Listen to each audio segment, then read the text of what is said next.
So you're going to build a model of the Boeing B-47, or maybe you're an artist and you're going to make a painting of the B-47 doing the toss bomb maneuver. In any event, you want to make sure that the airplane looks accurate. So you check out a real B-47 in photos, you research the heck out of it, and you want to make sure that it's accurate. But is it? Let's find out in this episode of Celebrating Aviation with Mike Machat. We're going to revisit the issue of accuracy, specifically Machat's law of aircraft markings. What this is basically is that Machat's law states within 1 year's time, no two airplanes of the same type will be painted exactly the same way. And yes, this applies for military and commercial airplanes. Also, over the life of the airplane, the only consistency in its color scheme will be its inconsistency. Why is this? Well, let's take a look. For example, here's a Lockheed F-94C Starfire, straight wing jet interceptor in the early 1950s, early in the Cold War. And here's one in the markings of the 354th Fighter Interceptor Squadron at Oxnard Air Force Base, California, which is now Camarillo Airport. But let's look at this. This is the correct color scheme for the airplane in that unit. It's a red speed stripe on the nose with U.S. Air Force title. And here's another airplane. Wait a minute. It's a red speed stripe with a white star, kind of a Lockheed logo look to it. And the air intake and tip tank have red markings. Oh, come on. This is a third airplane. It's got the red stripe, a U.S. Air Force title, the Lockheed logo, black markings on the intake, nothing on the tip tank. All right, what's going on? Well, this is correct. All three airplanes are correct. You've got to be very careful. And it's that airplane that day. If you look at the tail, even the tail markings are different in between all three of these things. But my point is that airplanes are painted differently in the squadron. They could come out of maintenance. They could have revisions to the color scheme. You got to be on top of it and depict a specific airplane at a specific time. I mentioned airliners. Here's another example. See the Pan Am logo there on the side? That's called the billboard logo. This was modified in the early 1980s. And one would think that for a paint shop, they would have very specific directions and engineering drawings as to the exact precise location of the Pan Am logo on the jet. So it's going to be exactly 3.5 feet above the floor line and 7 feet aft of the L1 door until you look at another airplane and it's different. Well, guess what? This is the Pan Am Worldport at JFK Airport. This photo was taken in the early 1970s. About 10 years later, I was at this very terminal waiting for a flight back to California. And lo and behold, there were 4 Boeing 747s at the gates. And there were no two airplanes alike. All 4 747s had different locations for the billboard logo on the fuselage. Captain Eddie Rickenbacker was president of Eastern Airlines. He was very proud of his Golden Falcon all first-class luxury service, which came into being in 1955. And this carried over to the DC-8. So you can see there on the title, Fly Eastern's Golden Falcon jet. Now, if you look at the nacelle on the number 2 engine there are engine markings that mirror the fuselage stripes, the red and gold. Well, this was a carryover from the prop and turboprop era where you see Eastern Airlines markings on the Electra. Oh, hang on a second. My phone's ringing. Just a minute. I'm taping a video here. Yeah.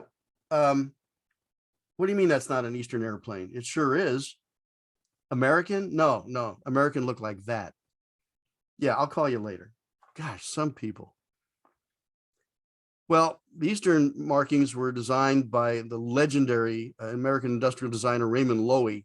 In my personal opinion, I feel this is the most beautiful, most elegant color scheme ever put on a first-generation jet airliner. It's exquisitely complicated, beautiful to look at, and a maintenance nightmare. That gold that you see there in the striping is metallic foil. So as the jets came down the line, as they were being delivered to the airline, they were making changes to the color scheme to simplify it. First to go was that big anti-glare panel that covered the entire nose section. Now it was just a small triangular shape in front of the windshield. And the rest of the airplane remained the same. But as the production line continued on, by the time they got to the 7th airplane, They had changed the tail, the falcon on the tail was just a single solid red color. And the title above the window line was Fly Eastern Airlines. That even was shortened to just Fly Eastern. But this was the look.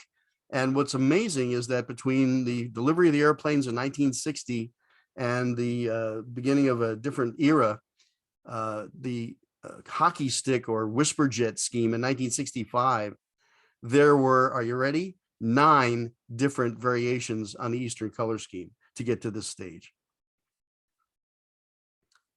So you're talking about the B-47, and we want to pay particular attention to the walkway lines. Those are the thin black stripes that you see on the wing.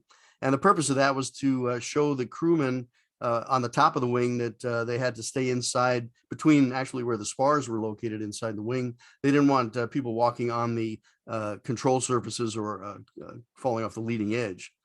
So that was a safety issue.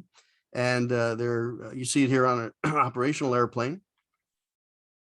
You notice that the leading edge stripe is straight and the trailing edge is tapered to match the taper of the wing toward the tip. So you're working on your model, you're working on your painting, you get everything right. And then you notice that later airplanes had a modified walkway that looked like this. So again, operational needs change, requirements change, things happen, and the markings on the airplanes change. Another story, the Bell X-2 had a very iconic logo painted by the Bell Aircraft Company on the nose of the airplane. It was called the Drop Shadow logo, seen here with pilot Pete Everest. And this was the first airplane to be built, the first airplane to fly. The second airplane had this logo on it, totally different look. And toward the end of the program, the logo was painted at Edwards and had changed to this. But believe it or not, there were 7 total Bell X-2 logos applied to the airplane from 1952 to 1956.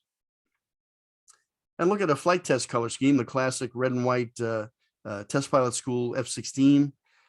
You look at the stabilator and you notice that there's a thin white surround, the leading edge, wingtip, and trailing edge that you see there. And yet just another airplane or two down the production line, and you have a stabilator that looks like this. The trailing edge is solid red color. And again, the airplanes go through maintenance cycles. They go through all sorts of changes and are repainted occasionally. And so these things will change in the paint shop. And now we get to the good stuff.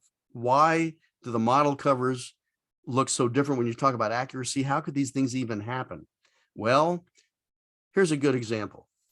Revell's great Lockheed Electric kit came out in 1950, early 59, as the airplane was entering service. But the kit went into production in early 1958.